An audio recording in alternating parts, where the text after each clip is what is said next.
నమస్తే అన్న అందరికీ నమస్కారం. కువైట్ లో డిసెంబర్ 7వ తేదీ నుంచి చలికాలం ప్రారంభమైనట్టు వాతావరణ శాస్త్రవేత్తలు ప్రకటించిన విషయం అందరికీ తెలిసిందే.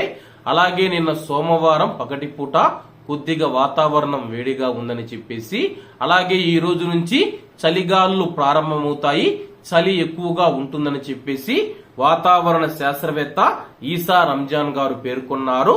వివరాల్లోకి వెళితే మంగళవారం పగటిపూట వాతావరణం చాలా చల్లగా ఉంటుందని చెప్పేసి, అలాగే బుధవారం కూడా ఇదే పరిస్థితి కువైట్ లో ఉంటుంది.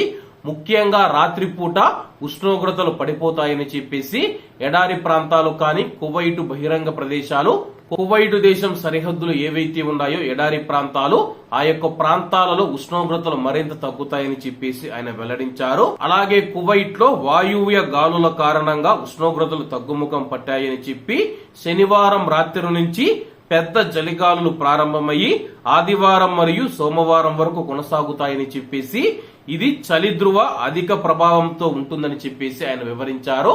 ప్రస్తుతం కువైట్ దేశవ్యాప్తంగా చలికాలం నడుస్తూ ఉందని చెప్పేసి, అలాగే ఈ యొక్క చలికాలంలో చలిగాలులు ప్రారంభమయ్యాయని చెప్పి, చలిగాలులు ప్రారంభమైనప్పుడు ఎడారి ప్రాంతాలలో పనిచేసేవారు కానీ బయట పనిచేసేవారు కానీ తగినన్ని జాగ్రత్తలు తీసుకోవాలని చెప్పి అధికారులు తెలియజేస్తూ ఉన్నారు.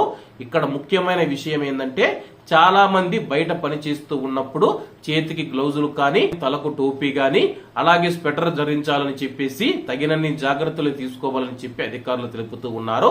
కాబట్టి కువైట్ లో బయట పనిచేస్తూ ఉన్న మన భారతీయులు ఎవరైతే ఉన్నారో అందరూ తగినన్ని జాగ్రత్తలు తీసుకోండి అన్న. అలాగే కువైట్ లోని ఇళ్లలో పనిచేసే మన భారతీయులు ఎవరైతే ఉన్నారో, కొన్ని ఇళ్లలో అయితే కువైట్ యజమానులు ఎవరైతే ఉన్నారో వాళ్లే మీకు టోపీ గాని లేకపోతే గ్లౌజులు గాని సాక్సులు గాని స్వెటర్ అయితే తీపిస్తారు, కానీ కొన్ని ఇళ్లలో తీపిరు. కాబట్టి మాలియా మరియు లేకపోతే ఎక్కడికైనా వెళ్ళినప్పుడు మీరైతే కొనుగోలు చేయండి.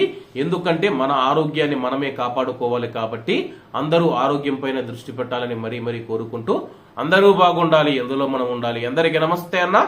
జై హింద్.